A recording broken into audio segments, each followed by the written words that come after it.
Yes, Mr. Hussain. My lords, my lady, shortly before the short adjournment, I was saying something about crystallisation, and if I could say a little bit more about that. So there is the paragraph in paragraph 98 of the judgment where the judge accepts my submission about putting manifesting in terms of crystallising the loss. Now, it's also relevant to look at, it's not just crystallising the loss, it is connecting the two parties together was the submission that she accepted. And that may be important because the furthest reaches of my learned friend's argument seem to me that in, for example, the VEB case, the jurisdiction could be the Gulf of Mexico because of an explosion there. Now, there wouldn't be any connections there between claimant and defendant. What one is looking for is both something that crystallises the loss and something that connects the parties together, it being accepted that where you feel the loss is not the place of the damage. Sorry, Mr. Hussain, which parties? The particular claimant and the particular defendant? Yes, which is not to say that it has to be the claimant's account that is that the manifesting act occurs in relation to, but it has to be in connection with those, and that connection has to be sufficiently close to establish the special jurisdiction. I mean, I'm sorry to press on this, but I don't understand precisely what is meant by the second sentence of paragraph 98. The location where the damage manifests itself, I get that. Identified from some objectively ascertainable step or act which crystallizes the loss and connects the two parties together. So are you focusing on some objectively ascertainable step or act which crystallizes the loss and connects the parties together? Where does that come from? Well,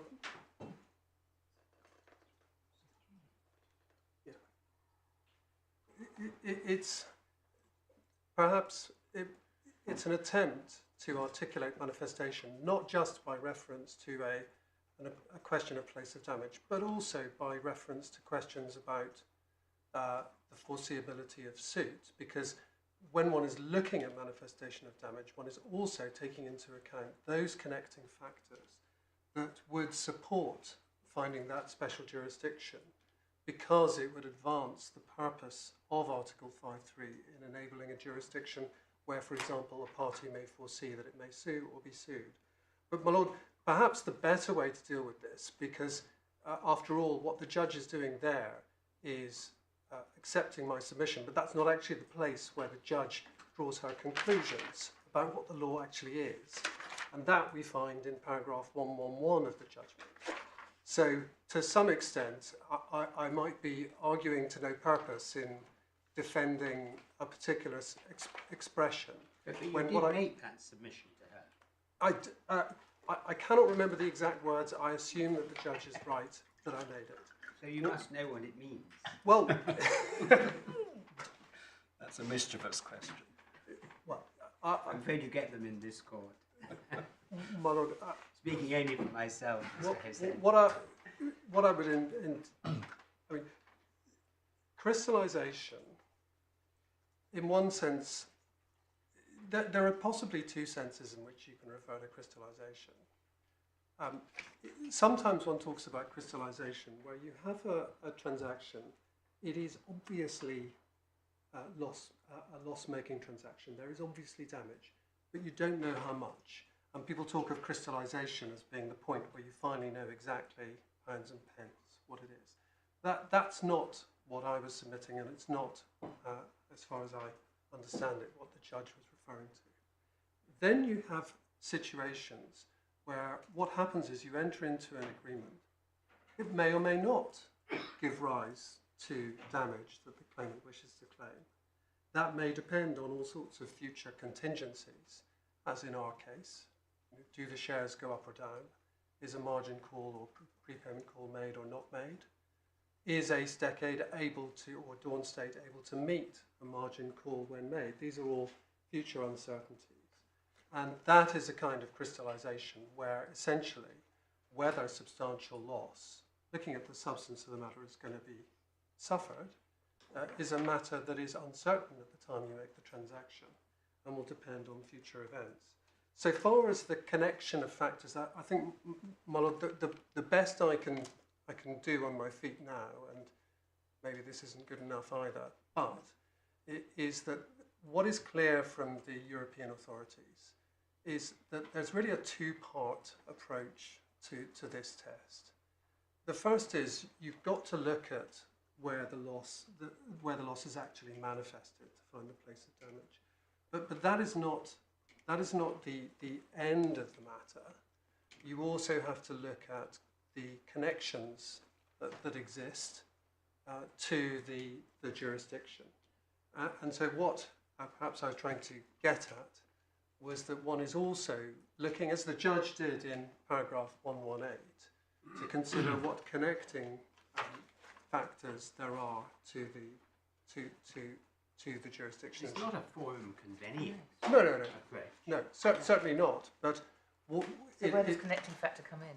the connecting factors comes in because the court looks at connecting factors in order to see whether the purpose of enabling a party to know or to foresee where it might sue and be sued is met by choosing that jurisdiction.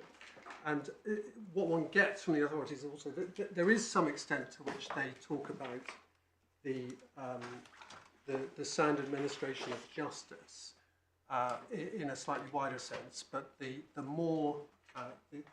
primary point appears to be foreseeability of suit.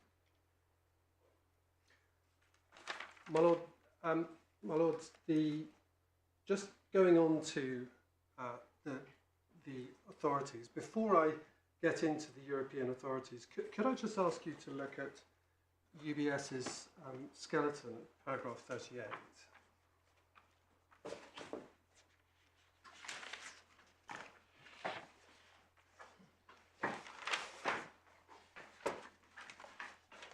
Because this is where UBS posits the principles that it says have to be applied, and which the judge did not apply. She did not apply this principle, and it was not submitted to her in this form either. So the general rule, they say, is that the place of damage is the place of commitment. So that's the place at which the claimant enters into or commits to the transaction. That's rule number one.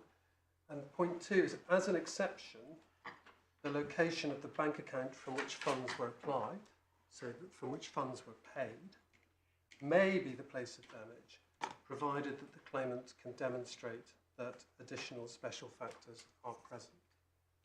So that is the test that they posited as the basis for this appeal.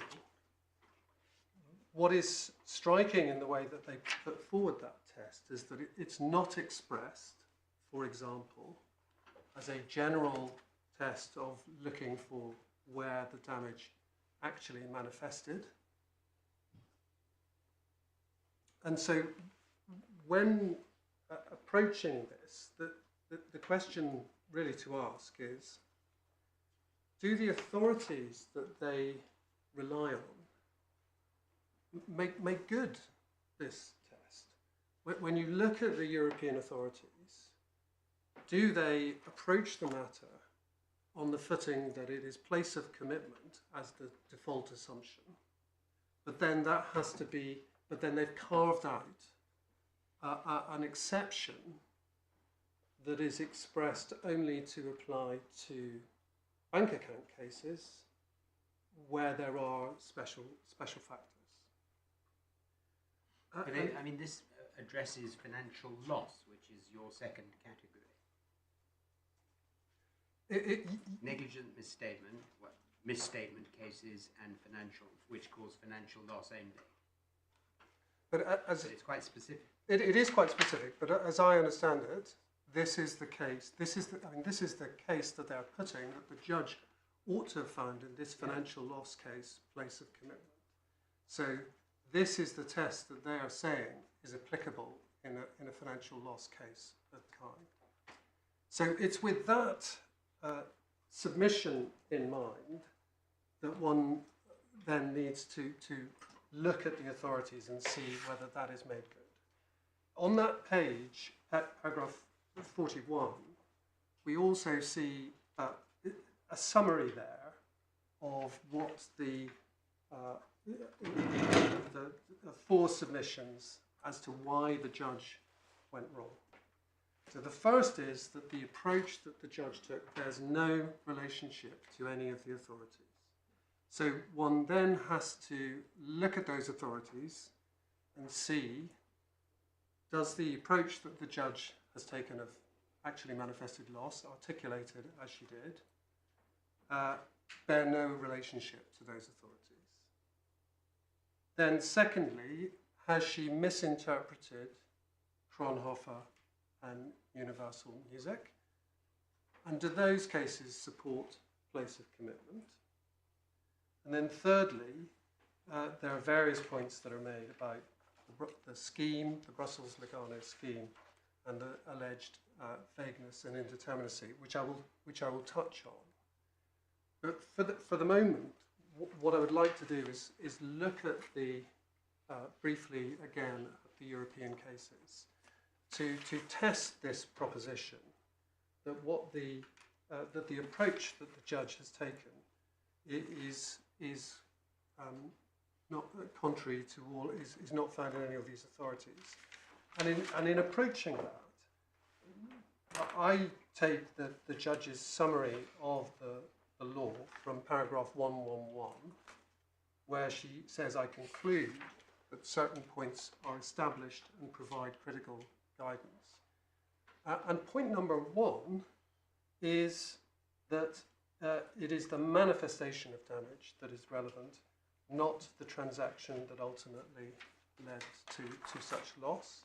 And then what follows is essentially quite a careful consideration of what manifestation is going to mean by reference to crystallization, certainty, irreversible burden, and also by looking at distinctions between cases where the loss is contingent or non-contingent, and then questions of foreseeability there. So that is really, those are the key paragraphs. Did the judge correctly identify the law in those paragraphs? So with that, if we go to the Fraunhofer case, first of all, and I should also, forgive me, could we first go to VEB, which is at tab 31, page 787. And I should also say that Milena Friend made various points to say that the facts of this case are not the same or closely similar to the facts of the European cases that we'll be looking at. Of course, I accept that. I'm not saying that they're the same facts. What I rely on them is for the principles that they set out and for the way in which their reasoning may indicate how to apply those principles. So starting with VEB, if we go to page 811,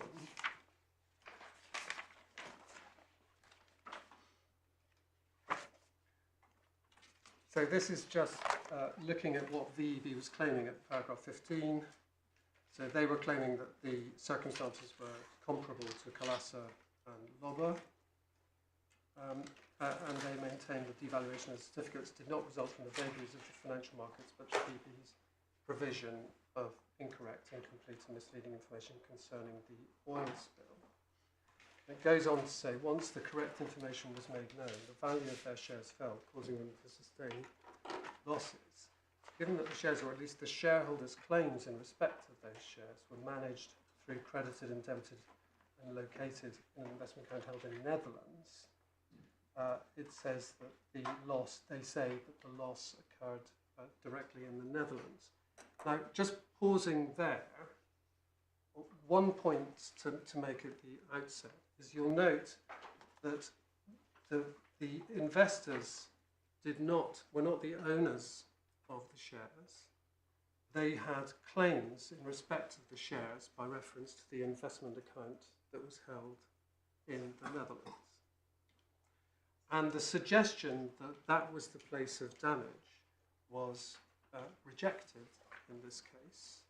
Rather, the place of damage was the place where the shares were listed, that being London and Frankfurt.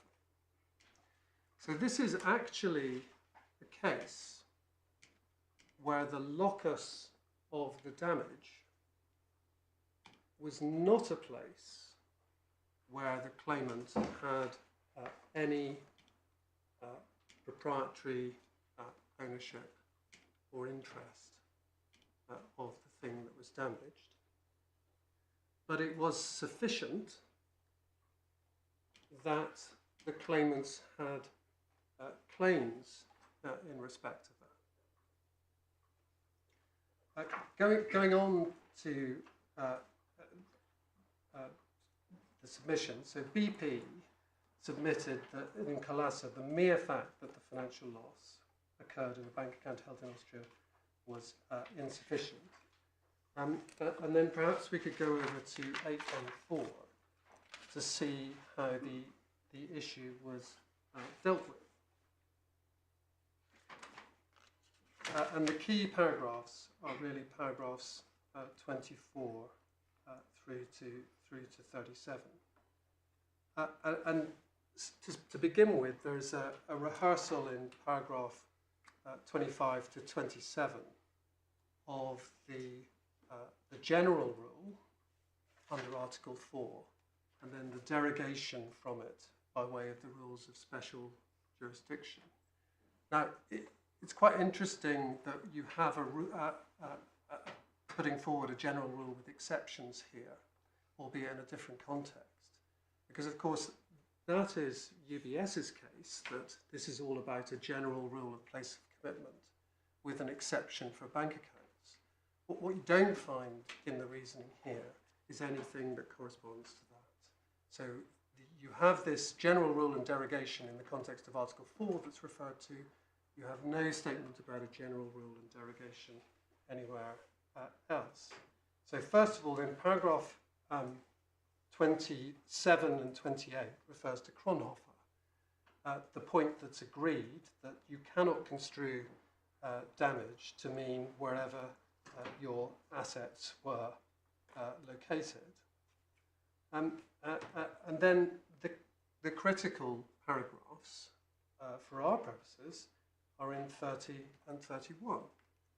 So in this instance, the case in the main proceedings concerns the identification of the place where the damage occurred. 31, it is apparent from the court's case law that such a place is where the alleged damage manifests itself.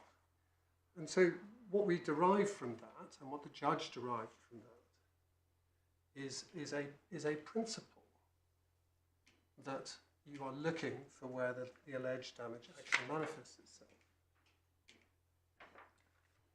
And then we get on to paragraph 33.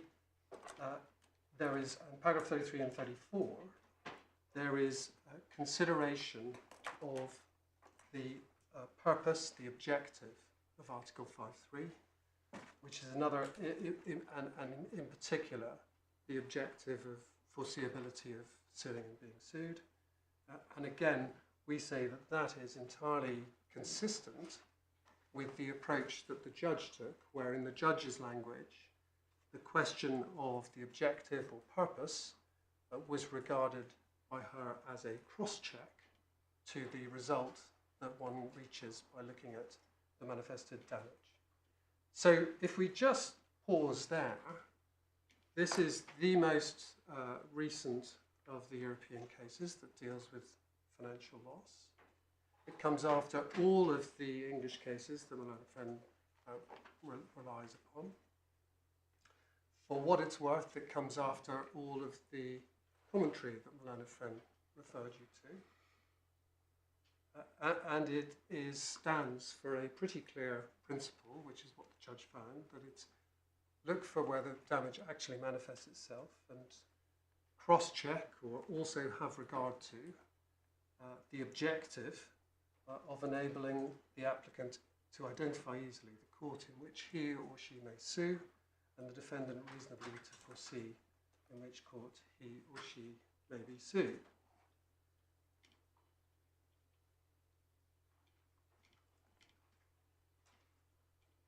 And perhaps I could just ask you to look at paragraph 35, which makes the point that it's the place of listing on the stock exchange rather than the investment account that is where the damage occurred in this case.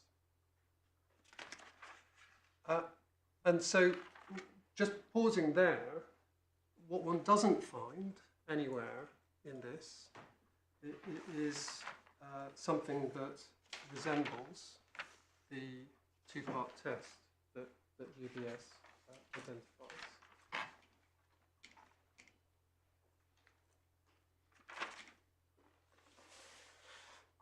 The next case I wanted to show you was Kronhofer. So I'm out of chronological order, but the reason for taking you to VEB first is because that is the most recent statement of the principles. Mr. Quest said, just as we leave VEB, just as you say, it doesn't say certain things, nor does it say anywhere crystallization. It refers to manifestation, but it doesn't make any reference to crystallization. No, it doesn't. And I if I can put it colloquially, I don't see that there is particular magic in the word crystallization. I don't read the judge as having thought that there was particular magic in it. And that is in part because the case which she found helpful in articulating actual manifestation was the UMI case, and that case doesn't refer to crystallization either. And one of the problems about using that word is that actually, certainly domestically, it's the opposite of damage. It's the damage occurs and crystallization comes afterwards.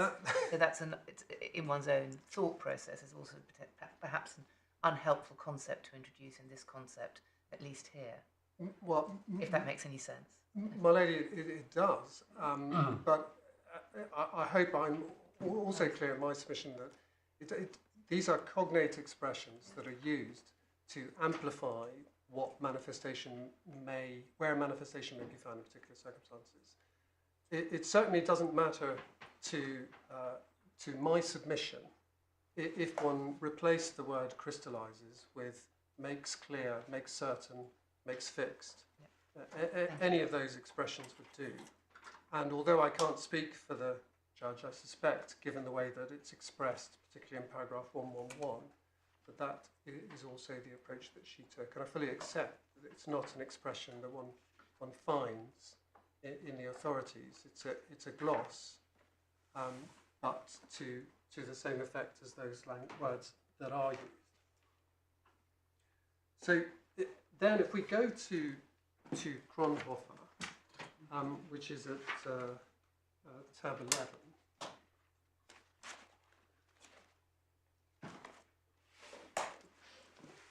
So this is the Austrian investment, one of the Austrian investment cases. And again, looking at this with a view to seeing what test is reflected here.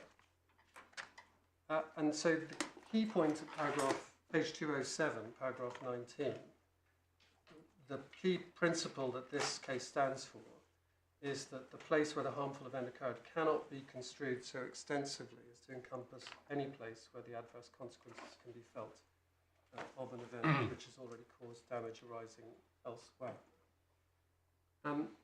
So that's the key point. And then beyond that, you also have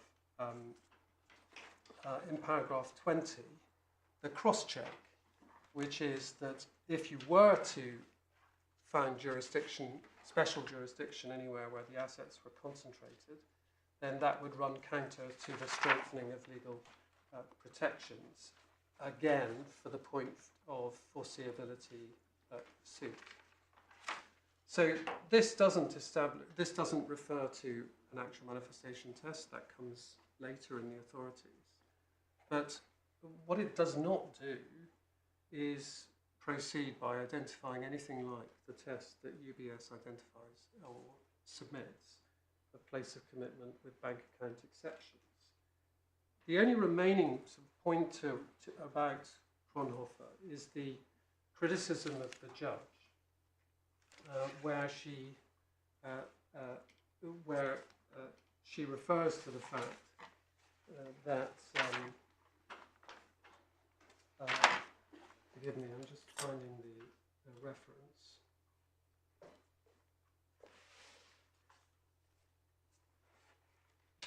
Yes, this is paragraph 1113, and this is in the context of talking about caution when one's looking at loss, damage that may or may not occur. And it says here that in Fraunhofer, Mr. Fraunhofer was exposed to risk from the moment he invested his money with the defendant. That was the very essence of his claim. But it is nowhere suggested that the damage occurred at this time. And that is correct. Mr. Fraunhofer was domiciled in Austria. And what he alleged was that the defendants had advised him by telephone, whilst he was in Austria, to enter into a call option agreement without warning him of the risks, and then it subsequently became heavily loss-making. So it is relevant that what you don't find anywhere in the reasoning either of the Attorney General's opinion or in that of the court, you don't find any reasoning that suggests that the basic principle would be to say that the damage, the place of damage, is the place where the commitment was entered into, which would be where the phone call was entered into over the telephone by the defendants phoning from Germany to the claimant. So there's no suggestion that it happened in Austria as the place where the commitment was entered into. And so we do say that if you're looking for an articulation of the principles, you cannot get an articulation of those principles that UBS suggests from Fraunhofer, and the judge was right to identify that in rejecting their suggestion that she should enter into the place of transaction. The next case to look at is Colassa, which is at tab 17. 21, I think. I'm so sorry. 21, I think. I'm grateful. 21.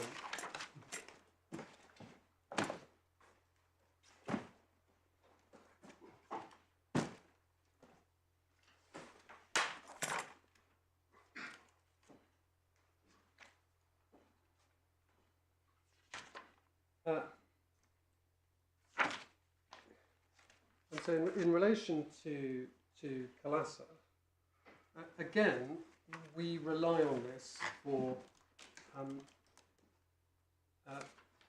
the general principles, along with Lobber, where we find the actual manifestation test. And so if we look at how it's reasoned, starting at 509,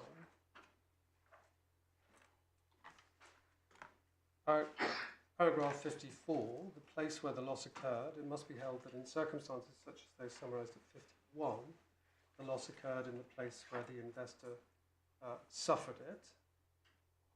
And then it goes on to describe the objective of the regulation of strengthening legal protection, and emphasises that the issuer of a certificate who does not comply with his legal obligations when he decides to notify the prospectus may anticipate that he will be sued and be sued.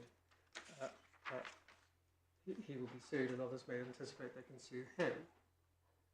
And so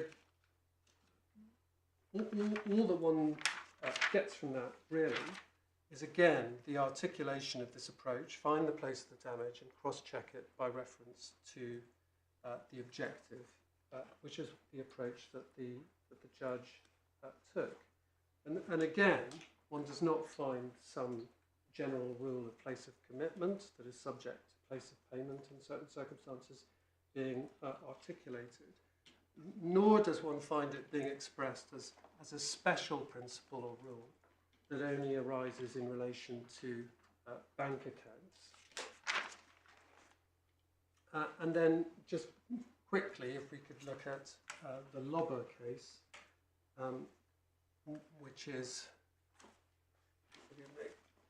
28. And if we go to 720 there,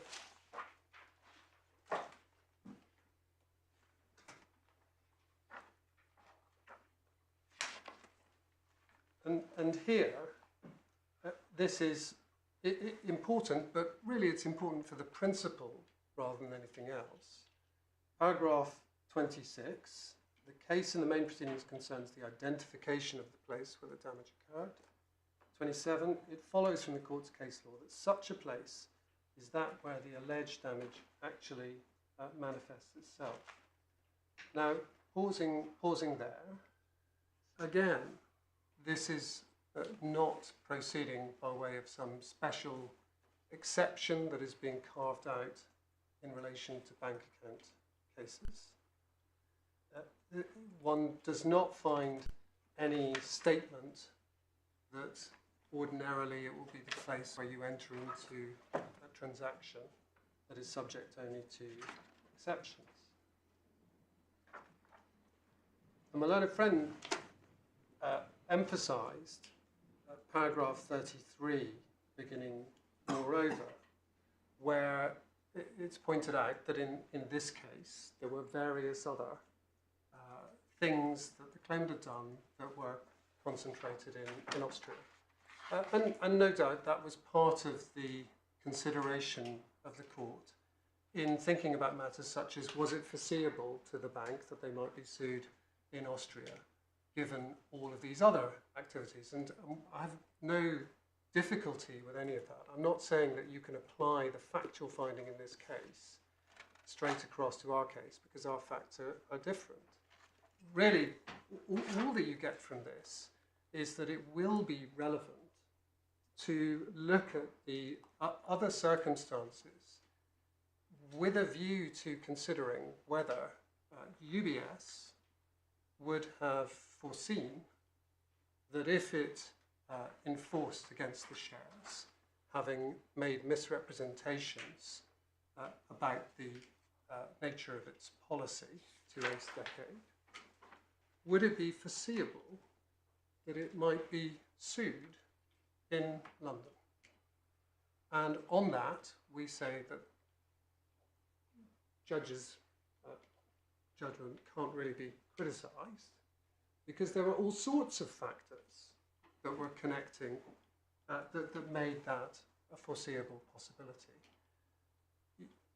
You already have my point that this was a bespoke contract, or rather a bespoke suite of contracts. So whilst Ace Decade wasn't a party, Ace Decade was party to an investment structure. It was involved in an investment structure which was filled with agreements that identified UBS London as the contracting party providing the funding. And that was clear from before the co-investment agreement or the letter agreement was entered into. UBS London was known to be the party that would be providing the funding from November 2014, whereas the co-invest agreement and letter agreement were entered into in December. And so we do say that having structured this investment in this way and entered into arrangements whereby UBS well knew that it was going to be holding the shares in the custody account in the name of Dawn State in London, it would be sending any notices in respect of the funding from London. It would be enforcing against the shares in London, and in circumstances where it well knew that if it didn't live up to its representations, if I can put it this way, if it didn't follow its policy, then that was a matter that Ace Decade might well complain and sue about, because it was to Ace Decade and to Mr. Quat that these representations have been made. So, whilst I don't rely on the facts of this case to, as it were, read across some conclusion, the approach in this case is entirely consistent with the approach that the judge actually took. Next, UMI, which is at tab 23 of the authorities. And if we go to page 567, I know you've been to this, but I'm going to it again because it did feature. It was of importance to the judge in her judgment in considering what actual manifestation might mean. And so this case predates LOBA, so it predates the articulation of a manifestation test. But what it does is it contains language and expressions that were of assistance to the judge, we say rightly so, in reaching a view about what that meant. So you said LOBA was the first articulation of the test. Sorry, we put it away, but it referred back to an earlier case that we don't have in the bundle. It's not in the bundle. It's not an economic. It's not an economic loss case. So it does use the expression manifestation, but in a rather different context. Could you just remind me of its name? I'm sorry, it's gone from my head. CDC peroxide. Peroxide. That's it. CDC hydrogen peroxide. Yes. Yes. Thank you.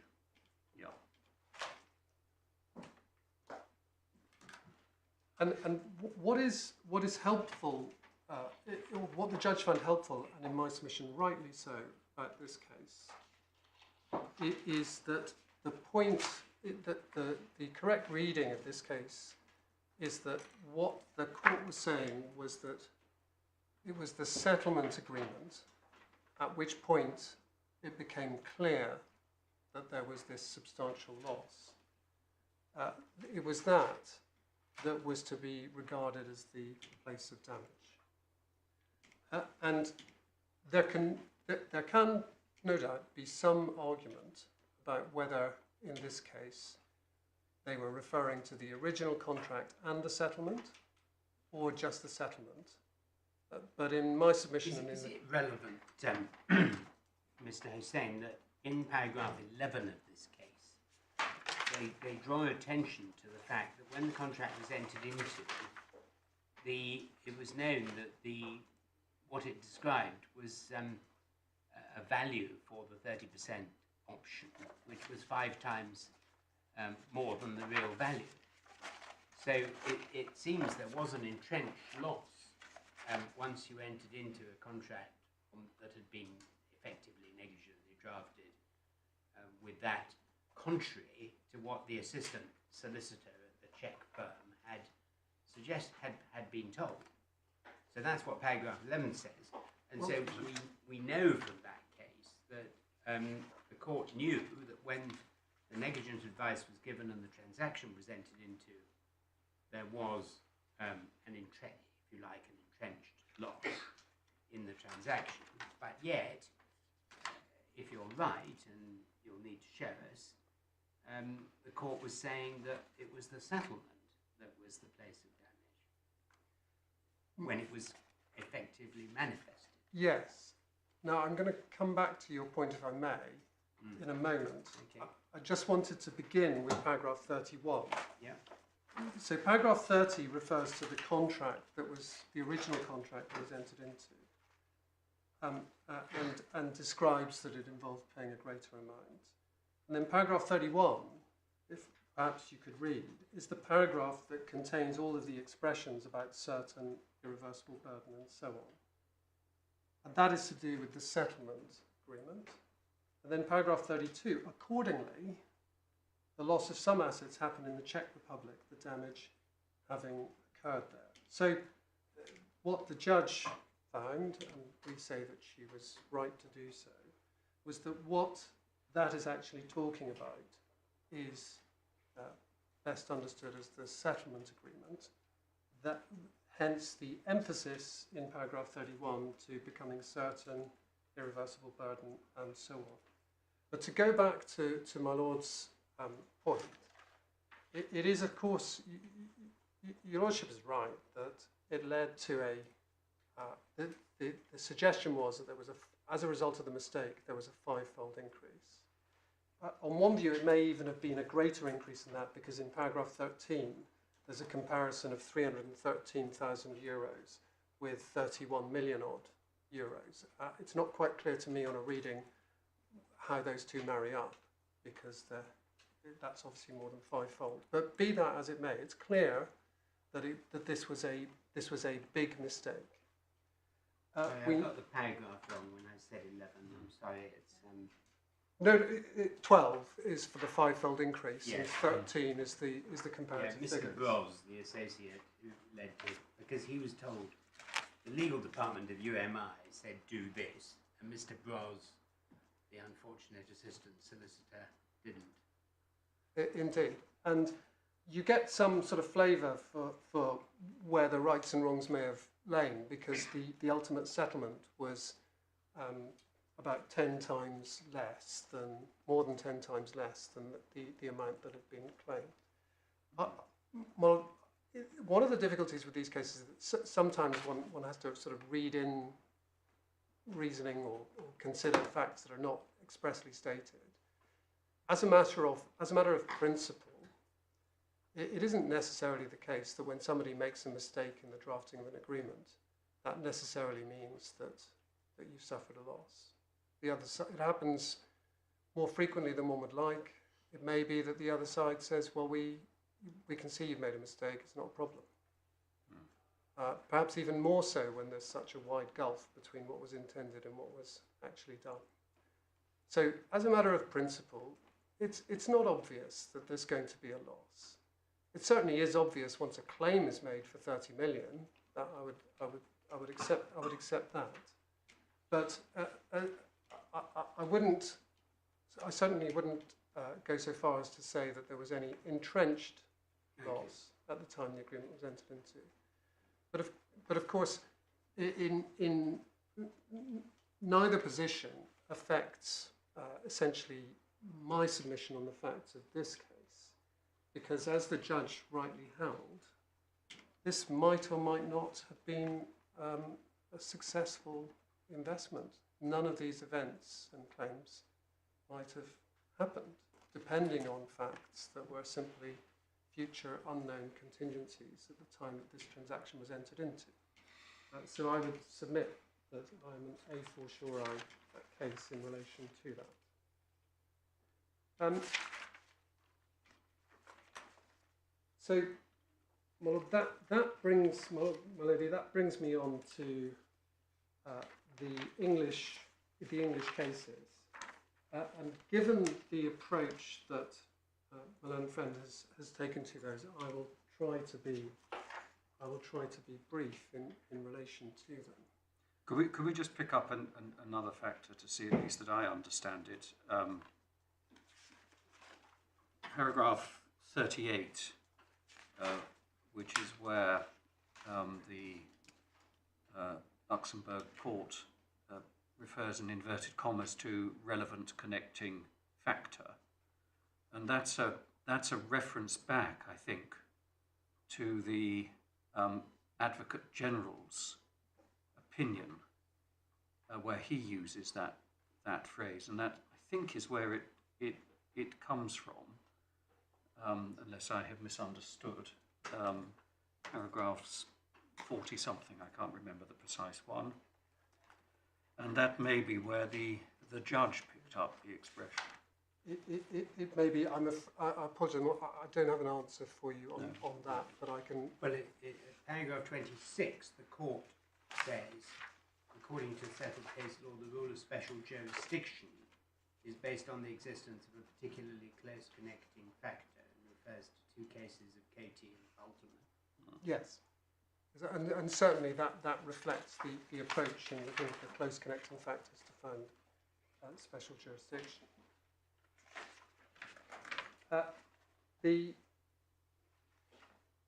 approach that we've taken in our skeleton, if I can, on the English cases, there's perhaps one or two points to make in general about the English cases before I go through a few of them. The first is that the English cases predate Lobber and VEB, those that are relied on. The one exception, I think, is Sareva, but that doesn't take matters any further. So, in terms of precedential value, what the court has are binding decisions of the European Court, and the English cases have not had the benefit of those authorities and would any event be of lower precedential value.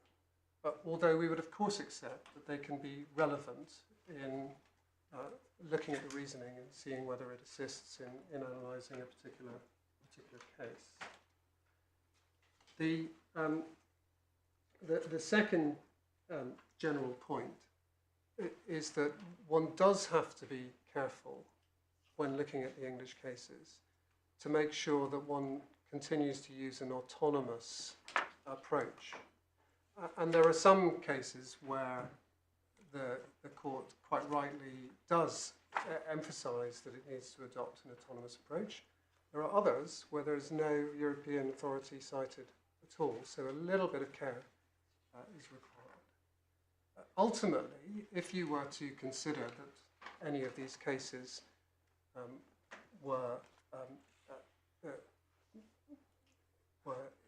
indicated a result other than the one the judge came to, that is not dispositive, because you have to consider what does the current European case law require, and if they disagree with that, then so be it.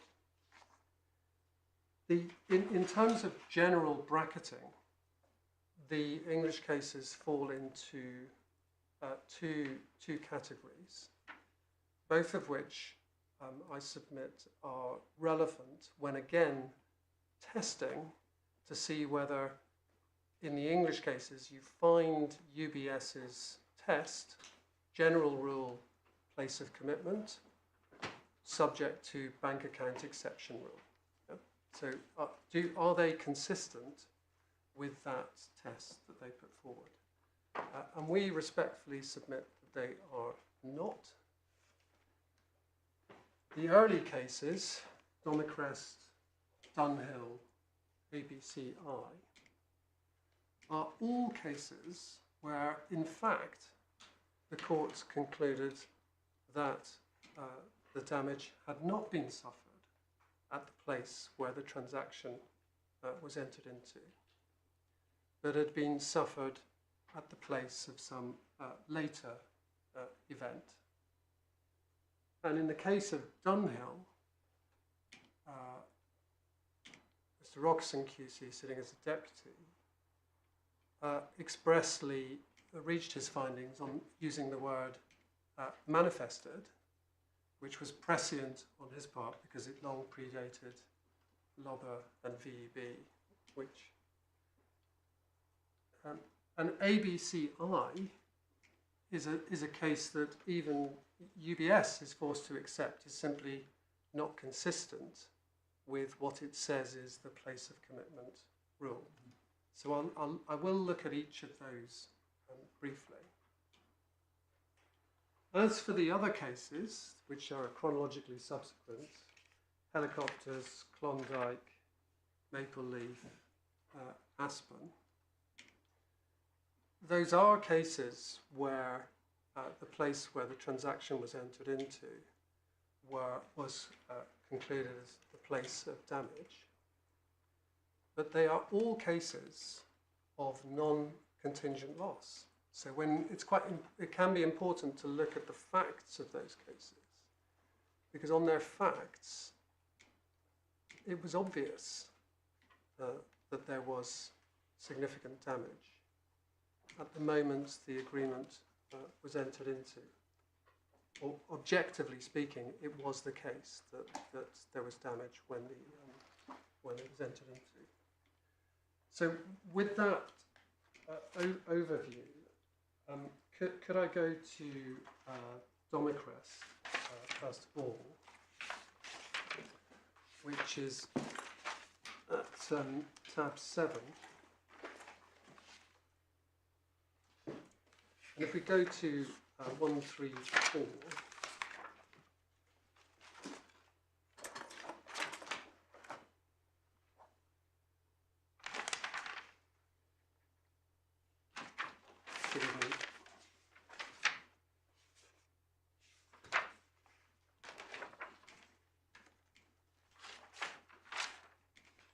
so in this case, what the court decided was that the damage occurred in Switzerland, where the goods had been released, not the place, England, where Domicrest said that it had acted upon assurances.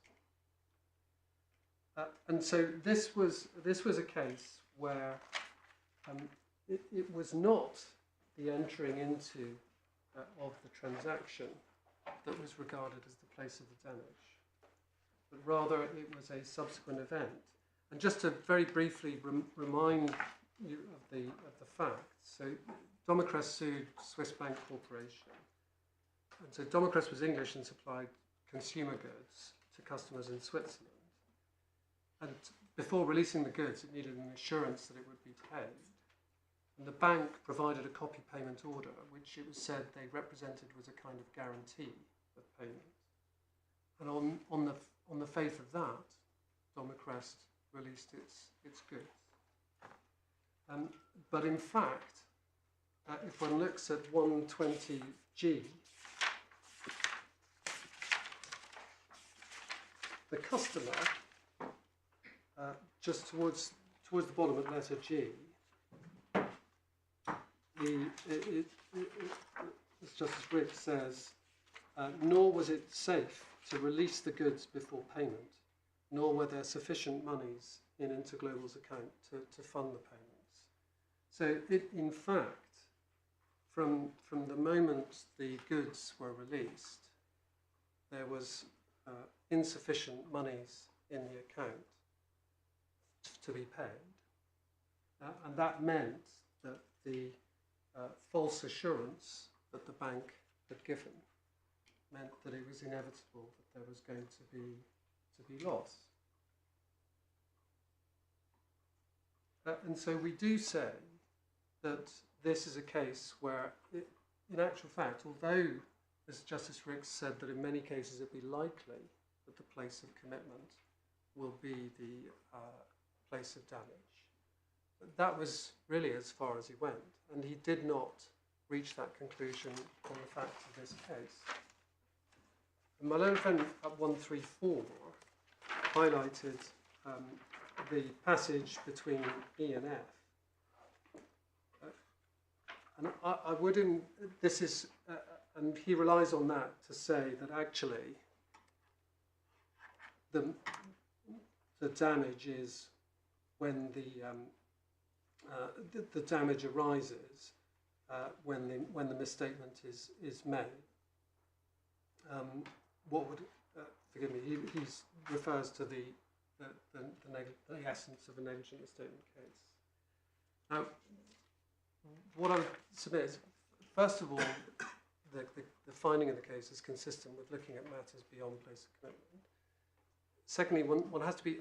This is perhaps a case where one has to be a little bit careful, because this case was decided where the BIA had been decided with lim A, lim B, event and damage. None of the other European cases have been decided. No guidance whatsoever in relation to the economic loss type cases. And so it's appropriate to remind oneself that we are looking at an autonomous definition that does not, that cannot depend on niceties of how the English lawyers might view damage. The second case is Alfred Dunhill, which is at tab 8.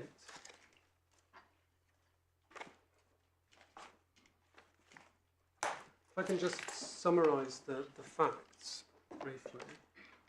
So Dunhill was an English company. It contracted with a French company that was part of Group Jaune, which is referred to as G in the judgment, for the supply of travel goods. And G was going to obtain fabric from third parties, but would remain responsible for deficiencies. G used an Italian company, L, to supply fabric, and the fabric was incorporated in France, but it was found to be deficient. And Dunhill brought a claim against both G and L, the fabric supplier, in misrep and negligent misstatement. And the fabric supplier, L, contested jurisdiction on the basis that the representations were made in Italy and the damage suffered in France. Whereas what Dunhill said was that the representations were received in England, and the damage was Dunhill's ultimate financial loss that was suffered in England. And what was concluded was that Dunhill did not suffer damage when it instructed G to order fabric from L. So it wasn't the commitment to order the fabric on the faith of the misrepresentations, but rather the damage was suffered in France, where it began to suffer the financial loss which made up its claim. And so if we look at page 147,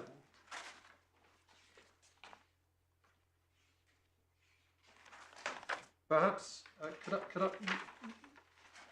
I ask you to remind yourself of letters D down to the bottom of the page?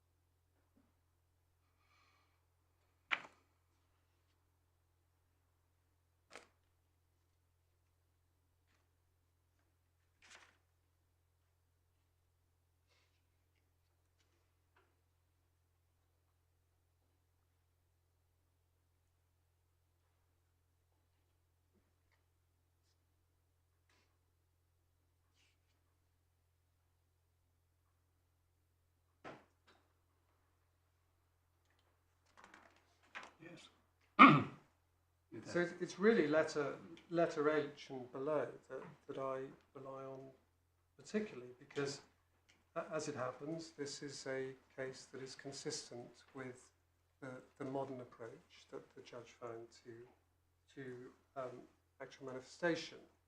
It wasn't the case that it didn't matter that the reliance on the misreps was in giving an instruction to L and G to use the fabric. The damage, in a real sense, occurred when the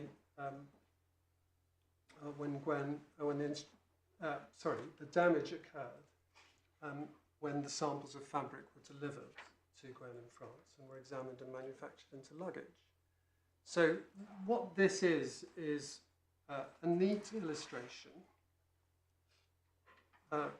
that when one is looking for a place of damage, there is no rule that says it's the place where you enter into the transaction. It's obviously a fact-specific inquiry. I'm obviously not suggesting that the luggage case has very much to do factually with this case.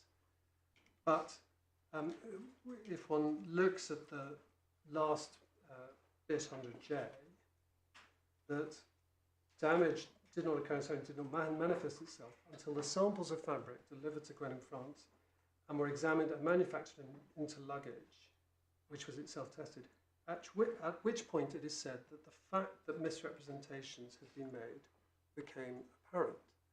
And so there is an analogy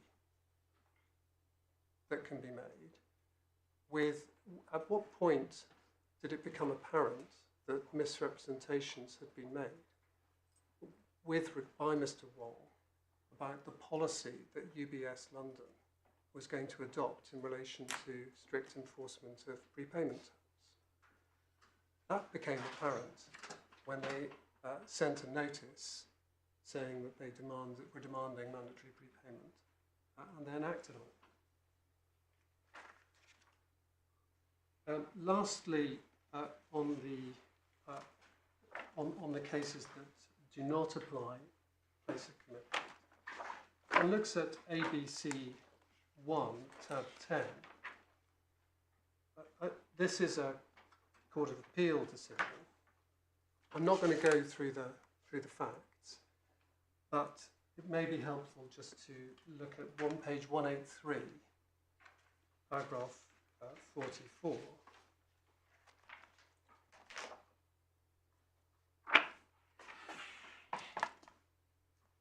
And what's said here, halfway down that paragraph, in the present, so after identifying what they're looking for, in the present case, that means the loss sustained by actually investing in an allegedly worthless company, not the entry into of any prior contractual commitment, which might or might not have been followed by the making of such an investment before discovery of the inaccuracy of the accounts.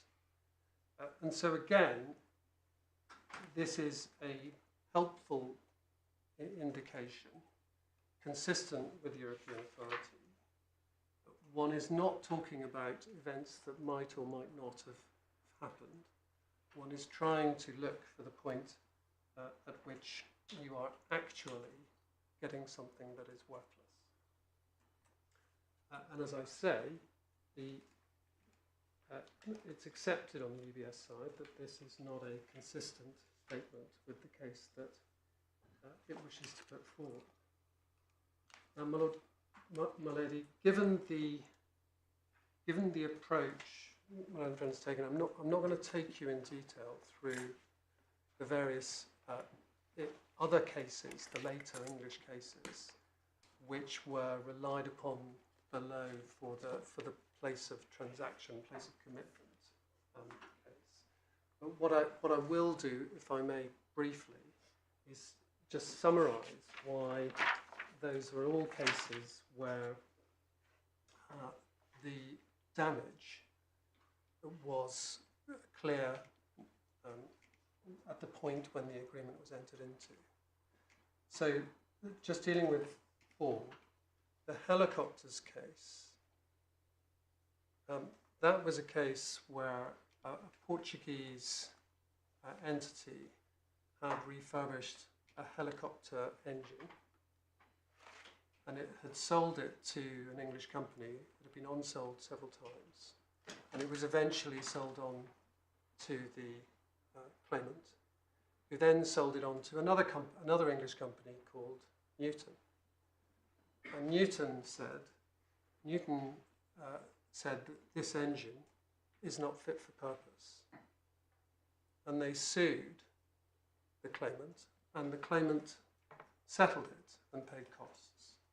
And what the claimant then did was to make a claim against the Portuguese engine refurbisher.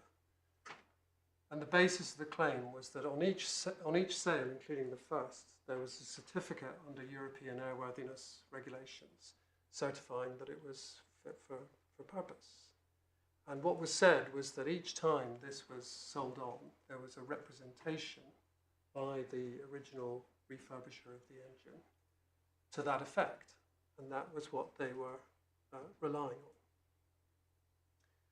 on.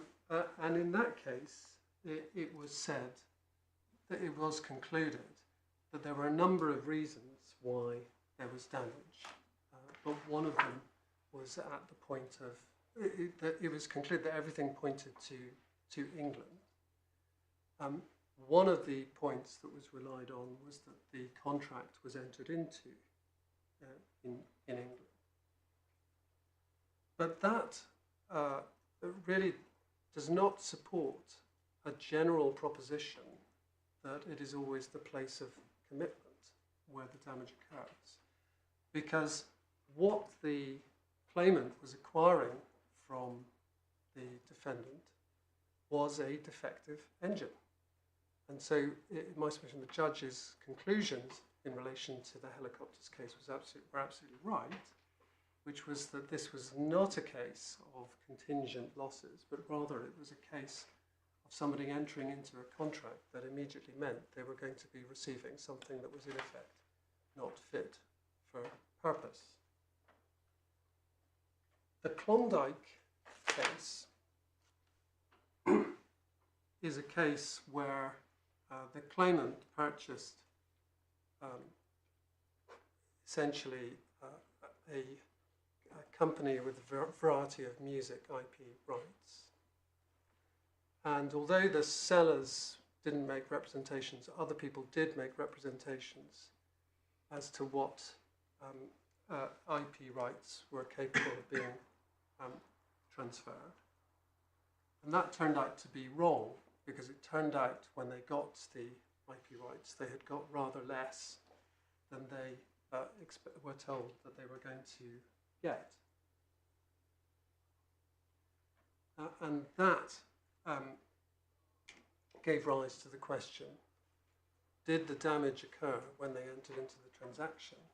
Or, as it was said by the other side, did the damage occur in the jurisdictions where it turned out that the IP rights could not be transferred?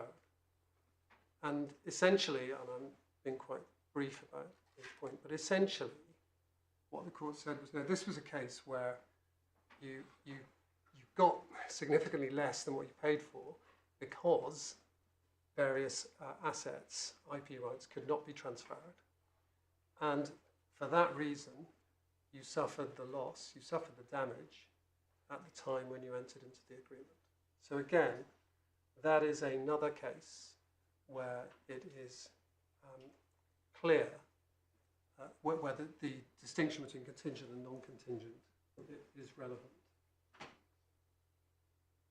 In the Maple Leaf case, that is a case where a funder provided funds to some parties to enable them to acquire the shares in a company in France.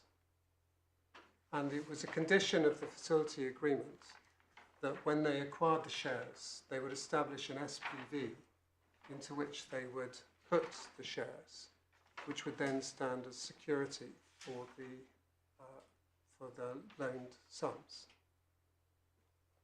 And they took no steps to set up an SPV or otherwise provide security, and a claim was made against them. And the question was, where was the place of damage? And the conclusion was that the place of damage was England, where the commitment to provide the funding had been given by the funder. And again, that was an unsurprising conclusion, and one consistent with the way the judge concluded that is, because on the facts of that case, the allegation was that the recipients of the funding never had any intention to provide the security or set up the SPV. And the tort claim against them was a tort in deceit on the basis that they had no such intention at the time that they made those representations. So again, that is a good example of a non-contingent loss. And the last one I was going to refer to was Aspen, which is a case where essentially at the time monies were paid out under an insurance contract that were received by a Dutch bank that was the mortgagee of the ship. In fact, the ship had been scuppered and there should have been no insurance claim and no payment. And the bank, the insurer sued the bank to recover the amounts that had been paid out. And the issue there, again, was where is the place of commitment, and it was where the agreement, the settlement agreement to pay monies. Sorry, there was a settlement agreement where the settlement agreement had been entered into to pay the monies. Again, that was an unsurprising conclusion and one consistent with the approach that we suggest, because the fact was that at the time the representations were made by somebody who was said to be the bank's agent about the validity of the claim, in fact it was an invalid claim because the ship had been scuppered.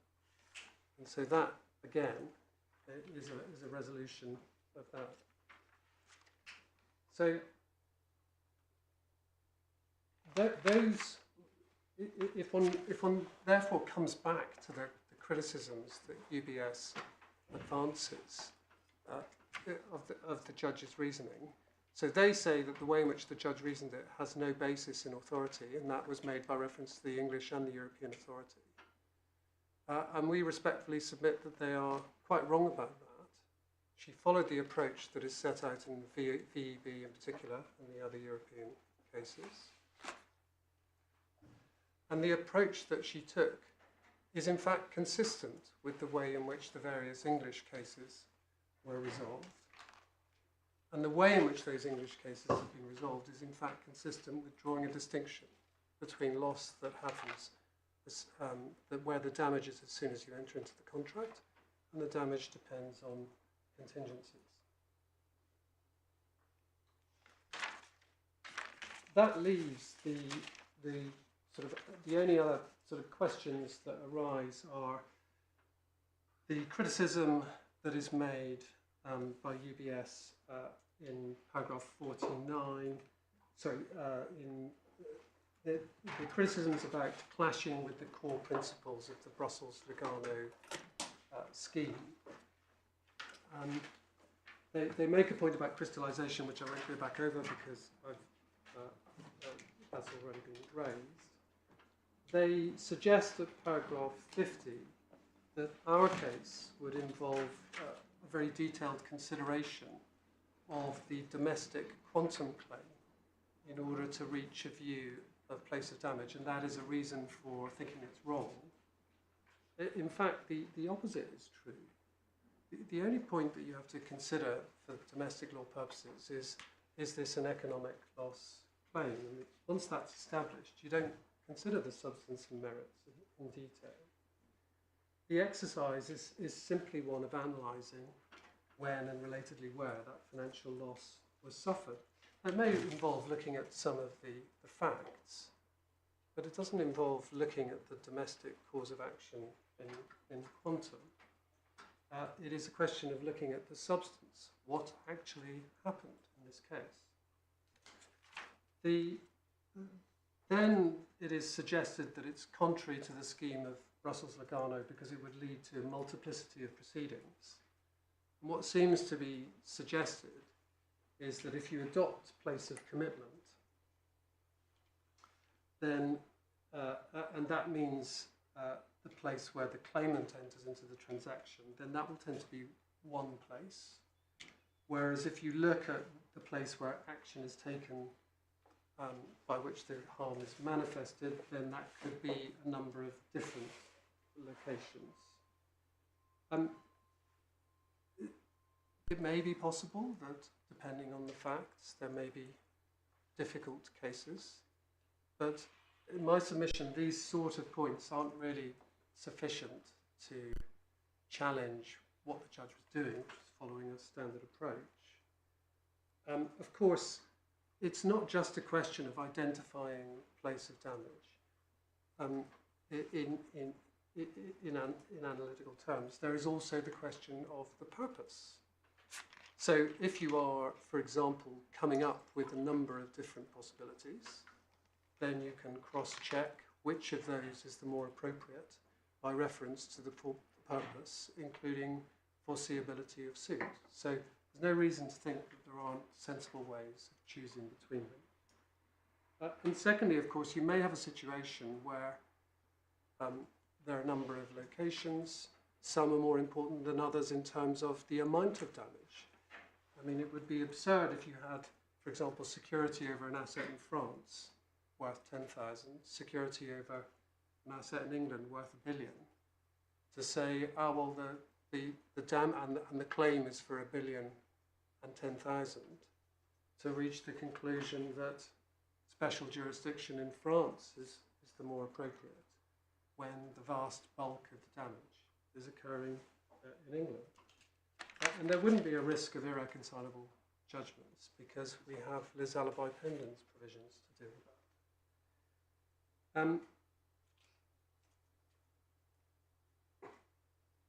And some of what my learned friend was submitting earlier came close to conflating the distinction that exists between the events that give rise to the damage and the place of the damage. And we know that Article 5.3 covers both, and that traces back to Beer. And in Beer, and I'll just give the reference, it's at it's tab 1, page 28, paragraph 16 to 20. But in Beer, there is a distinction, or that they interpret Article 5.3 as covering both the place of the damage and the place of the events giving rise to the damage, on the footing that they are going to correspond to different things. So it would be wrong to reach a conclusion, which UBS comes close to, of saying, no, it must always be the transaction that you enter into, which would tend to minimize or even extinguish the difference between looking at the two limbs. And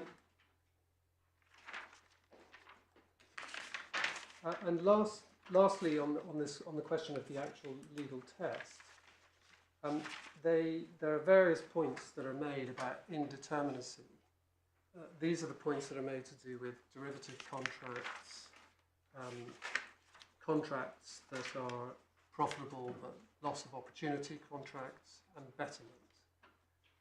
And we've dealt those in our skeleton, and I won't spend time on them now, given that they were not emphasised. But we do say that these are not the sort of points that really get in the way of simply looking at the substance and seeing where you think it manifested. There is an issue potentially about UBS's test, if it were the right one, to do with indeterminacy. If it is the case that one applies a place of commitment test with a bank account exception test, which we say is new and not found in any of the authorities, it does beg a number of questions. When is it that the bank account exception displaces the place of commitment rule? How does UBS accommodate all those cases which are not bank account cases, but the place of damage was not the place of commitment? Do they need to have a new part of the rule that explains other exceptions which are not bank account cases where you can depart from place of commitment? And also, where is the certainty in the place of commitment rule, given that a party might commit to it anywhere over the world? And of course, in this case, the co-investment agreement was committed to in Shenzhen, in China, but it could have been anywhere. So that deals with my submissions in relation to the law. I then have to deal with this, with ground 2, which is the application. And so as we understand it, this arises if my learned friend is wrong to suggest that the judge departed from authority, but he nonetheless submits that she applied that wrongly to the facts. It is at this point that we are in the territory of circumspection that this court applies, in particular to jurisdictional challenges. And so if I may take you to the Amtrust case, which I anticipate you're probably very familiar with, but it's at tab 24, page, it starts at 570, but it's really just the bits at 597 that I wanted to show to you.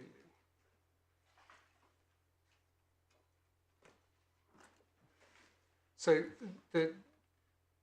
at 596, Justice Beatson sets out that there are two justifications for circumspection in these kinds of cases, and the first is not applicable here. The first is forum non-conveniens, and there he explains that is because when a judge makes a forum non-conveniens ruling on jurisdiction, there's a predictive element to it, and there's more than one possible right answer, and for that reason a degree of circumspection is appropriate.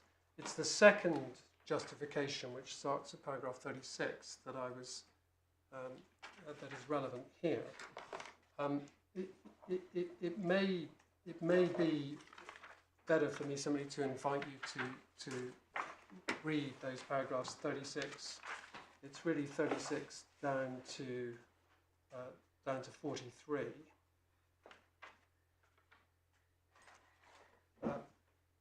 Or if you prefer, I can just make some submissions off the back of it. Well, as you say, these are relatively familiar propositions, but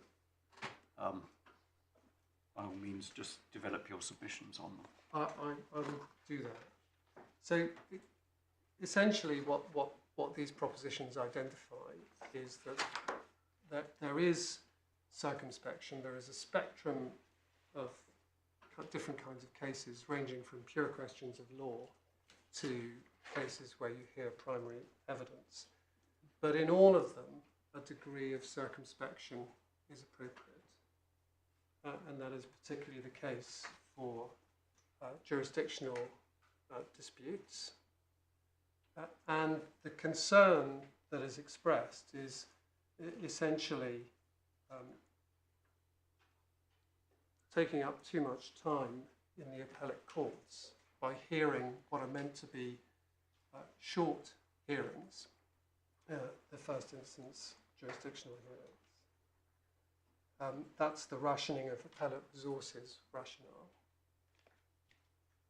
That if the appellate court is too ready to grant, to hear appeals in relation to But we're hearing the appeal, Mr. Hussain. Well, I mean, this is hardly going to decide the case, is it? Well, At this point.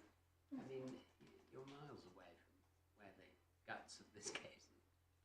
well, look, the only reason why I mention it now, we haven't. Essentially, it's a matter for the court. It's a matter of the court's policy in adopting this. If I'm either pushing at an open door or I'm pushing at a door that's locked, so I'm not going to press the point too hard. It's just familiar. Mr. Quest didn't spend very much time on it either, at this point. No. The only point I would make, there is a distinction between deciding the law, I have no issue whatsoever with that, and determining that Sorry, you glad to hear a, that. you get a smile from all of this. Of course, that we do understand the constraints on appellate courts because we're pretty familiar with them, I think. Because this is not the first time we've sat this case. Well, I'm grateful, and I apologise for labouring. You needn't apologise, but I think on this point we don't need much elaboration on the principle. So, in relation to the application to the facts, really, the only point that Milan and Fran made is the criticism that the judge ignored the fact that Ace Decade's rights were not through ownership of the 8 shares themselves, but were the contractual right to acquire Dawn State. And so those are points that are made at paragraph 62, and a very similar point is made at paragraph 63 of the skeleton argument. And in that context, orally, Milan and Friend referred you to paragraph 115 of the judgment. And he highlighted the fact that the judge said here the money is lost to the claimants in London, and said that obscures the position to refer to the claimants collectively. But of course, the judge was very well aware that Ace Decade was not the contracting party with UBS, did not own those shares. That is all clear from the facts that she outlined, and it's actually clear from the next sentence, because she goes on to say it's artificial to say, as UBS does, because Ace Decade's rights were exclusively under the co-investment agreement, the loss could only ever be outside England. And so it cannot be suggested that the judge was in some way failing to recognise the position of Ace Decade. She absolutely recognised it, but she understood that this was all part of a bespoke structure that contained many agreements, of which Ace Decade was part. And we do submit that one has to, as was observed in the Dunhill case, take a realistic approach to this. The co-investment agreement was part of an investment structure that always contemplated the acquisition of the 8 shares by Dawn State and the subsequent right of Ace Decade to obtain the economic benefit of those 8 shares by participating in distributions from the 8 shares, and after 2 months after completion, having the right to acquire Dawn State. And the whole reason why it was Ace Decade providing the monetary contribution was that they would be used to acquire the 8 shares. So in no sense can the arrangements that were existent between UBS and Dawn State be regarded as arm's length or separate arrangements from the arrangements to which Ace Decade was a party. And so we say that the approach that the judge took is essentially the right one, a simple factual inquiry. At what point in the course of the investment was it made manifest that Ace had suffered damage? And on any view, as soon as the 8 shares were enforced against and sold, Dawn State was effectively valueless, save for the 4.7 million. So as soon as that happened, as soon as Dawn State became effectively valueless, Ace Decade's economic position was fundamentally and immediately affected. And so UBS can point to no proposition that says that as a matter of the European law approach to this, the place where the value-destroying actions must take place through an account, which must be the claimant's account. There isn't any authority that lays down some rule there. And ultimately, what one is coming back to is the question of manifestation. What was the point and what was the place when it became manifested?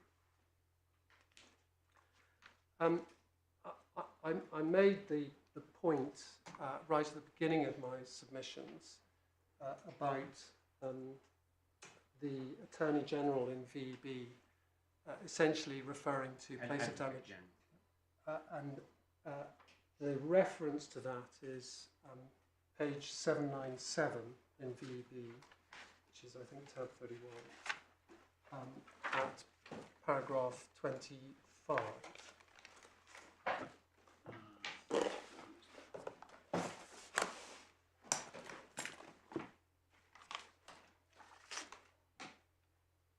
It's the last sentence of that, the identification of a specific geographical location for the damage, a figure of speech or fiction. And so I do submit that since one is in the realms of adopting a figure of speech or fiction, there is no reason to constrain it by saying that it has to be in relation to, or it has to be an account that is held by the claimant. And I've already made the point that in fact the VEB case is one where the conclusion about the place of damage was not the place where the investors had any ownership right. They simply had a claim, contractual claim, that was in reference to that ownership.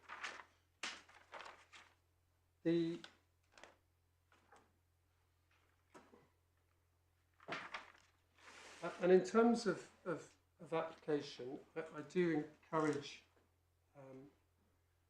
lordships and your ladyship to also consider the cross-check that the judge applied.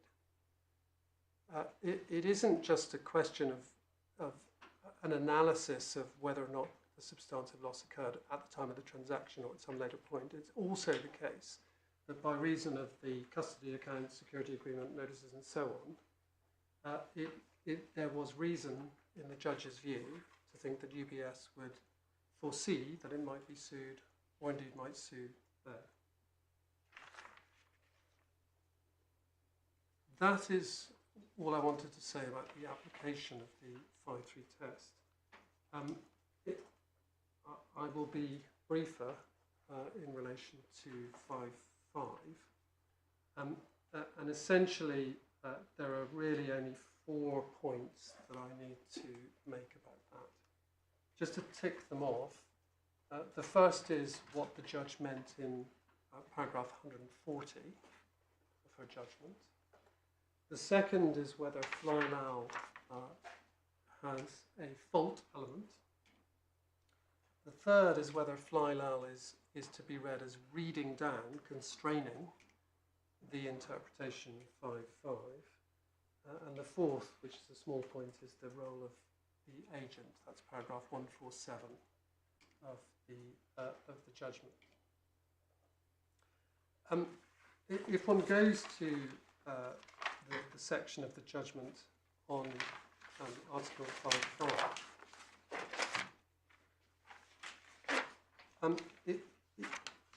it's worth picking up the structure of it, because you have at paragraph 125 the identification of FlyLau as the key case.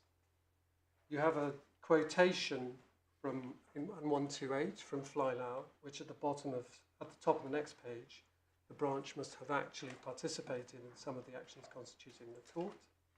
And then you have a further consideration of the requirement of sufficient nexus. And then at one in 138, the judge says what matters is sufficient nexus. Real question about the weight to be given to the word significantly participated. And she goes on to then talk some more about FlyLau. So at this point, it is clear that the judge well understands that FlyLau is the critical case, and understands and quotes what it means. So the question then is what is meant by the statement, by the first sentence of paragraph 140. And in our submission, this is not the learned judge saying that despite all of what she's cited from FlyLau, there is no involvement required in any element, in any of the facts constituting the tort. Rather, what the learned judge is saying here is that it is not the case that the branch must be standing in for the legal entity, and it is not the case that you need to have participated in the fault element of the tort, both of which were submissions that had been made by UBS below. So on a fair reading of what the judge is concluding here, in my submission, she was giving effect to what she had found was the FlyLau requirements, that the branch must have actually participated in some of the actions constituting the tort. And of course, that is also consistent with the way in which she disposed of it in the penultimate paragraph, where she concluded that there was jurisdiction under 5.5 on the basis that UBS London sufficiently and significantly participated in several elements of the cause of action. I mean, the test adopted by the judge appears actually to have been nothing to do with FlyLau. If you look at 138, she says, am I right, is her test sufficient nexus? Because she then goes on to say there's a real question about the weight to be given to the significant participation dictum. Yes, sufficient not nexus. Reporting. And then if you go on to 146, in my judgment, these points demonstrate the requisite nexus. So did she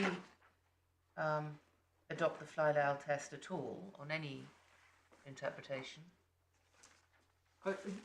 Yes, the test of the reference to sufficient nexus is not an alternative to significant participation. That is a test that I believe comes from the authorities. Yeah, but that's what I was trying to rootle down, and I was unable to find where it first comes in or comes in at all on the authorities on 5.5. Yes, well, I haven't got it to hand right now, but I believe that it derives... 126 suggests it could be paragraph 59 of FlyLau. Or 66. Or 66.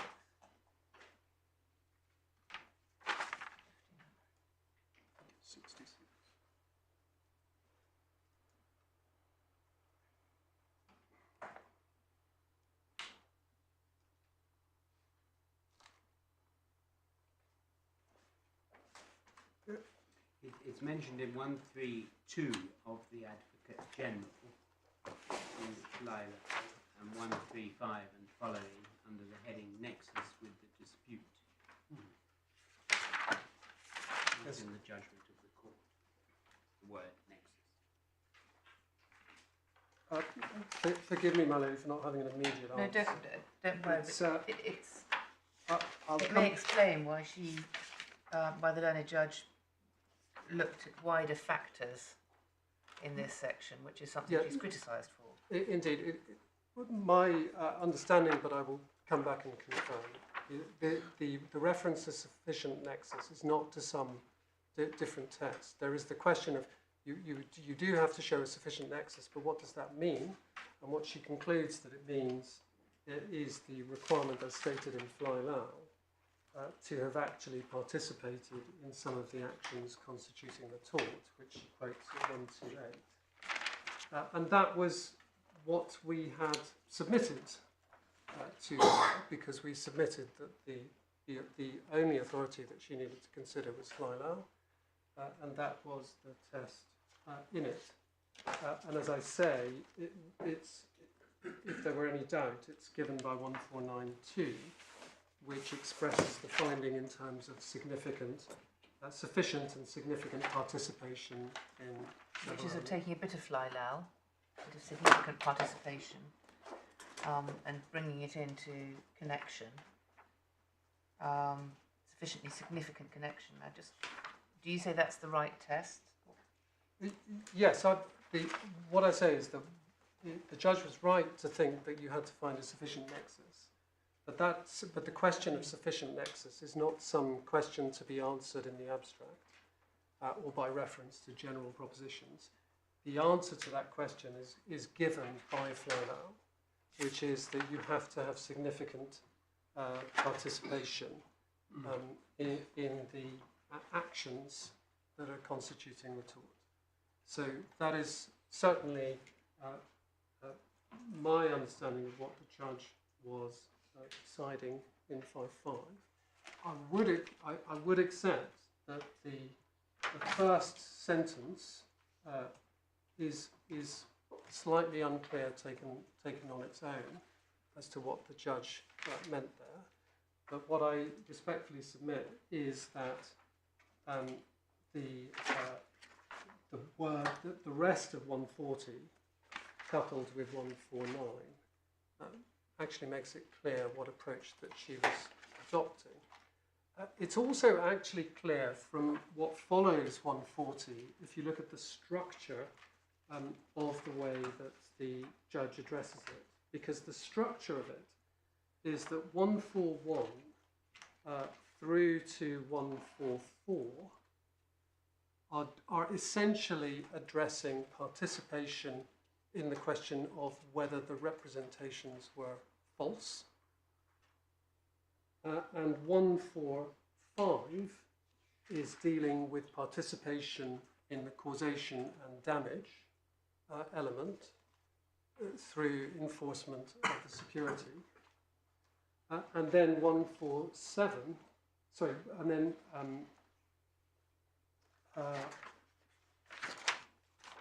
148 is essentially applying the cross-check by reference to the purpose and objective of Article 5.5, which in the same manner as Article 5.3, one is required to go through in order to see whether it fulfills the objective of foreseeability of suit and so on, as well as wider factors such as the conduct of proceedings.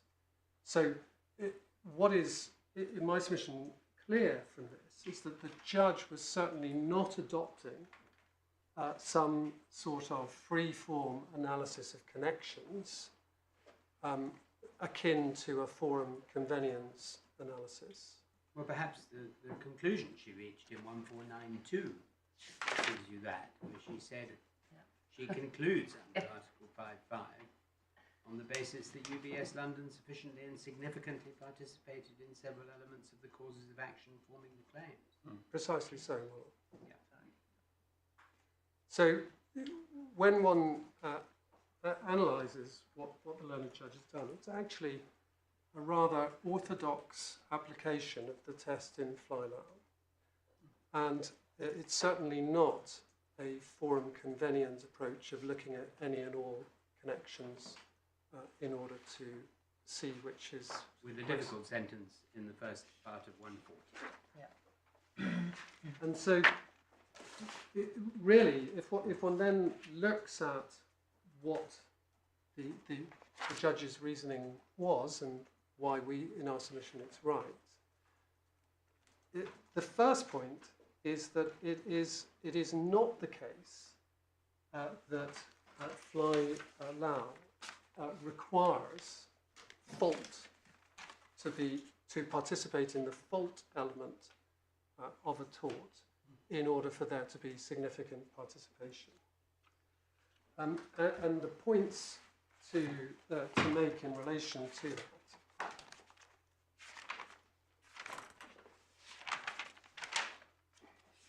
If we go to FlyLau itself, which is at tab 29, and start with page 747.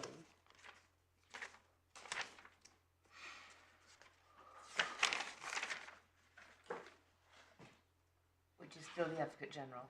That's the Advocate General, which I think you've already been to, expressing the view that still considered to have participated, even if it has not fixed the prices, but would have offered those prices. And then next, if we look at page 754,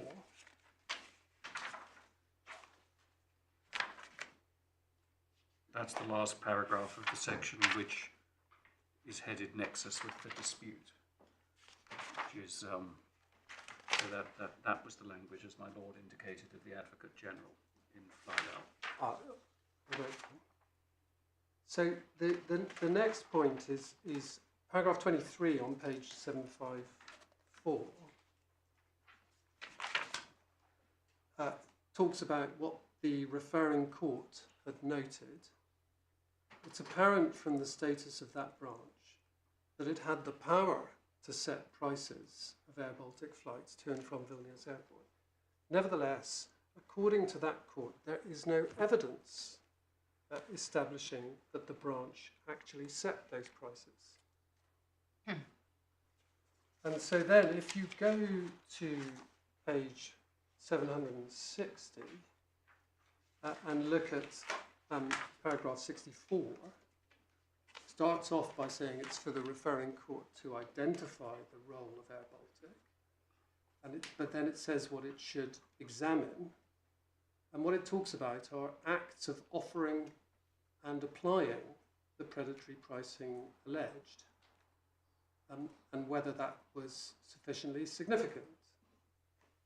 And so what is quite striking is that you have a reference here on the basis that there is no evidence that the branch set any of this predatory pricing at all.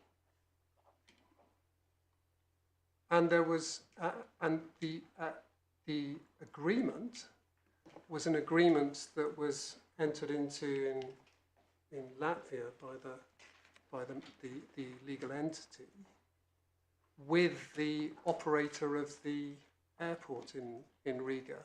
So it was said that they were funding the predatory pricing by getting beneficial deals from the airport operator in Latvia. That was the nature of the agreement. And so it was clear that this was a case where the referring court, when it was going to be considering it, was going to be looking at the activities of the branch as a mere tool for the implementation of predatory pricing, pursuant to an agreement that it had had no part in, and with pricing set by elsewhere by the legal entity. And that was why the judge, in our submission rightly, concluded that actually the participation that there was in FlyLau seemed to be relatively minor. Now, whether you call it minor or whatever adjective you use, it was certainly not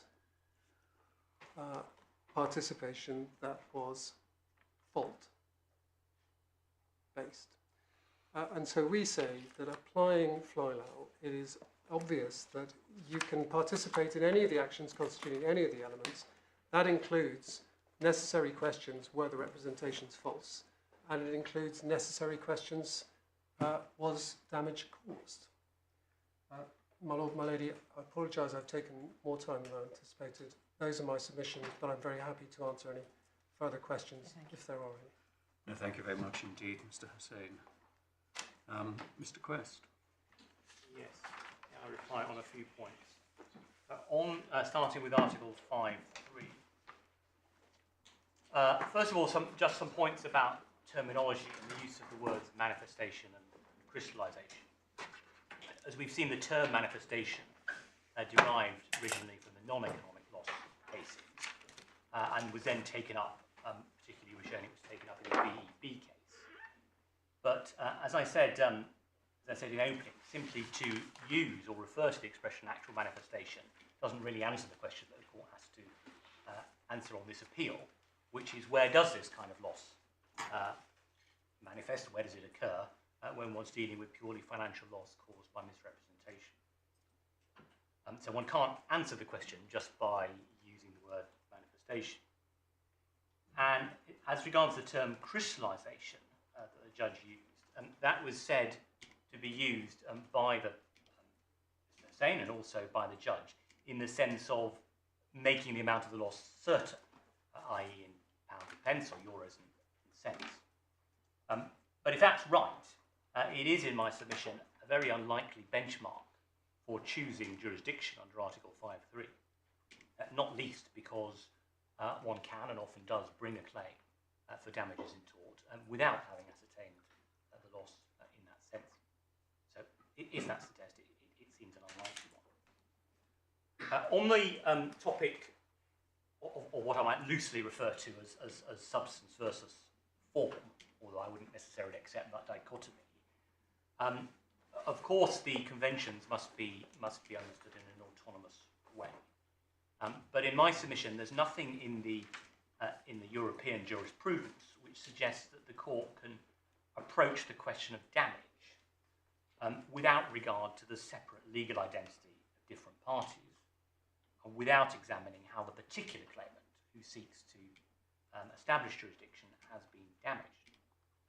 And so in this case, it will be wrong in my submission for the purpose of examining Article 5.3 to equate Dawn State with Ace Decade, and it will be wrong to equate the loss that may have been suffered by Dawn State on its shares to the loss which may have been suffered by Ace Decade of its monetary contribution under the co-investment agreement. And particularly because, of course, the alleged tort in this case, the alleged tort of negligent misstatement, was directed only at Ace Decade. It's only Ace Decade that's, and Mr. Kwok who sued for negligent misstatement, not Dawn State. And particularly also because, as I explained, this investment was deliberately structured to ensure the separation of Ace Decade and Dawn State in terms of their rights and ownership and so on. And those, in my respectful submission, I would characterise as matters of substance and not merely matters of form, and not, as the judge said, artificial distinctions. No doubt if the distinctions were only artificial, then the aim of avoiding regulatory oversight would not have been achieved. On the question that was discussed as to what extent a claim could or would have been brought by Ace Decade had there not been a sale of the shares by UBS London. I already made the point that, just as a matter of principle, any victim of a misrepresentation can sue to extricate themselves from the investment as soon as they find out about the misrepresentation. But I just, in this case, wanted, just on reflection, to give a couple of concrete examples of how that might apply in this case. First of all, Ace Decade paid a very large fee to enter into this investment. I'll just give you the page references. Page 258 of the supplemental bundle. We needn't look it up, but it gives a formula for how the fee is payable by reference to the amount invested, and it amounts to some $8.125 million. So if, after having entered into the investment, Ace Decade then for some reason discovered that it had been misled about UBS London's policy, perhaps Mr. Kwok called UBS London direct and said, well, is what Mr. Wong said right? And perhaps they would have said, no, it's not right. And perhaps at this point, Ace Decade might have said, well, in that case, I don't wish to proceed with this investment. And by the way, in order to enter into it, I've incurred an $8 million fee. So that would be a concrete example about how a claim could be brought without there having been a crystallisation of the kind that's talked about. And similarly, and perhaps in a more simple way, supposing again Ace Decade had found out about the misrepresentation, and in the meantime the share price had fallen, again Ace Decade could in principle have brought a claim saying, well, I've made this investment, so far it's loss-making because the price has fallen, and I have a claim against UBS in misrepresentation, a claim that could be pursued without waiting for UBS London to liquidate the position, and indeed a claim that would stand in principle whether or not the position was liquidated. So those are some, as I say, general points that in principle any victim of the misrepresentation can sue as soon as he finds out. But in this case there are actually some concrete examples about what might have happened. Mr. Hussain, I think, in relation to that said, well, yes, but that's not the claim they're bringing. But in my submission, it's not the quantum of the claim they're bringing, but it is the same claim. It's a claim for adverse consequences suffered by entering into the investment. It so happens, because the shares were sold, as we now know, that it is possible to calculate the amount of the claim in the way that's being done. But that doesn't mean that there wasn't a claim and wasn't damage until the sale took place. On the authorities, just a couple of quick points in reply. On Kronhofer, again, as far as one can tell, the commitment to the investment by Mr. Kronhofer took place in Germany. You'll recall that's how Professor Briggs saw it, where he talked about Germany being the place at which Mr. Kronhofer definitively parted control with his money and therefore was committed to the investment. That also comes out of something in the Advocate General's opinion. If I can just show you, Kronhofer is at tab 11.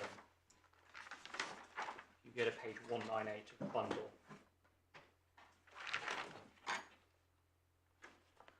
You'll see at AG 13 a reference. It says, with respect to the place where the event which resulted in damage occurred, according to the appeal court, this is the place, that's the Austrian appeal court, this is the place where the defendants telephoned the claimant in order to persuade him to enter into the contract which gave rise to the stock exchange transactions in dispute, namely Germany. As regards a place where the resulting damage was sustained, it is also in Germany at the place where the investment account was opened, into which he transferred the sums which were then invested, and in relation to which the financial losses in dispute have arisen. So we would say that that's an example, another example of a case where the place of occurrence of damage was treated as a place where the investment was effectively made. Of course, that was not argued by Mr. Kronhofer in that case, because he didn't want Germany, he wanted Austria. I don't think I need to say anything about Kalasa or Lober. On Universal Music, as was discussed, when one looks at the facts of that case, it would seem rather strange if the court had been intending to say that no damage occurred until the settlement agreement was concluded, because on the way they described it, there clearly was manifested damage caused by the option agreement, which had terms that they didn't want, so were much more onerous, albeit that, of course, until they went through the arbitration process, the euros and cents had not been fully ascertained. But again, as I mentioned in opening, in principle, Universal Music could perfectly well have sued its lawyers without waiting for the loss to be ascertained. And again, to focus jurisdiction on the single event that crystallises a loss in the sense of reducing it to an amount, that seems, in my submission, an unlikely answer and not really in accordance with the requirements of certainty and predictability. VEB, the Court of Justice in that case identified the place where damage occurred as the place where the shares were listed, where the BP shares were listed, which I think was both Germany and London. But just to emphasise that that had nothing to do with questions of crystallisation or ascertainment of the loss. If we could just take that up, it's a paragraph, tab 31 of the authorities bundle, paragraph 35, page 815. The paragraph 35 of the judgment, the reason for choosing Germany was because they said, as a listed company, that was the only place in which BP had a duty to report, and so it was only in that place that it was foreseeable that an investor would invest. So in that case, they localised the damage in the place where the misstatement was made, or the non-disclosure was made, and so where it would have been foreseeable that the investor would have invested.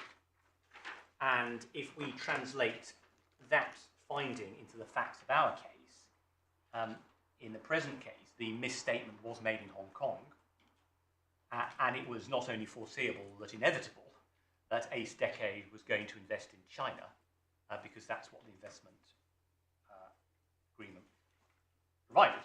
So if one tries to adapt the reasoning in BP, that also points to China or Hong Kong and not England.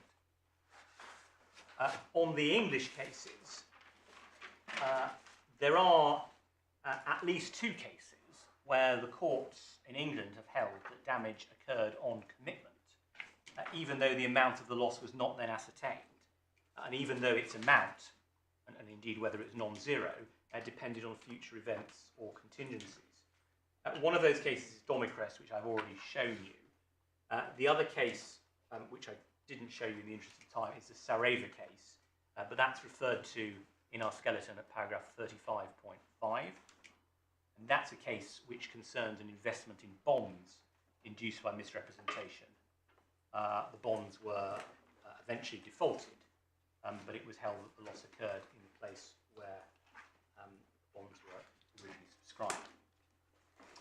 The only English case that Mr. Hussain was able to show you, indeed the only case at all, I would suggest, European or English, which arguably points to damage occurring not on the commitment or the payment at the outset of the investment, but on the occurrence of some subsequent event, is the Alfred Dunhill case, which is at tab 8.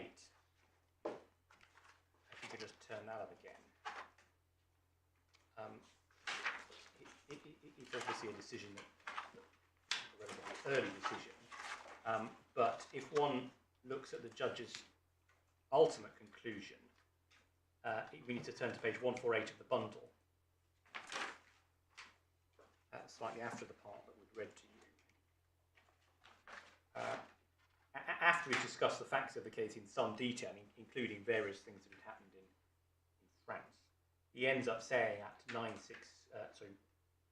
report 962B, it's clear from the authorities which I refer that the fact that the ultimate financial loss may have been felt by the claimant in his principal place of business where his bank accounts are located does not mean that damages have occurred at that place.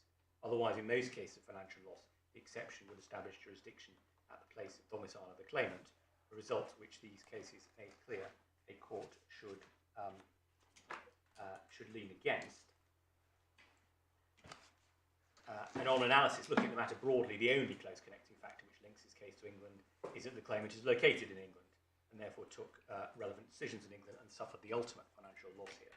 So, my lord, in my submission, this is really a case which is, I think it's before Kronhofer. It is before Kronhofer, but it's effectively preempting what the court eventually decided in Kronhofer, which is it's not sufficient just to say I felt my loss here, but it doesn't establish a rule under the convention that the test is crystallisation. That's all I was going to say about Article 5.3. On Article 5.5, just a few short points. First, if we go back to the judgment, Mr. Hussain relied on the fact that in her final conclusion, at paragraph 149 sub 2, the judge did refer to UBS London sufficiently and significantly participating in several elements of the cause of action, which is closer at least to the way in which the test was formulated in FlyLau. However, her analysis which brought her to that conclusion, as I showed you in opening, very much focuses on what, in our submission, is a much broader inquiry to the factual connection, based on the question she asked herself, which is a more general question about whether the claim arose out of the operations branch, whereas what she should have done is approach the issue from the outset by looking at what, if any, actual participation there was of UBS London in the tortious acts. And that, in my submission, is something that she, with respect, did not do in paragraphs 140 to 148. As regards FlyLau itself, Mr. Hussain made the point that it can't have been intending to refer to only to conduct which is tortious in itself, because the reference had been made on the basis that the branch had not set the predatory pricing, or at least there was no evidence that it set predatory pricing. But that, of course, is precisely why,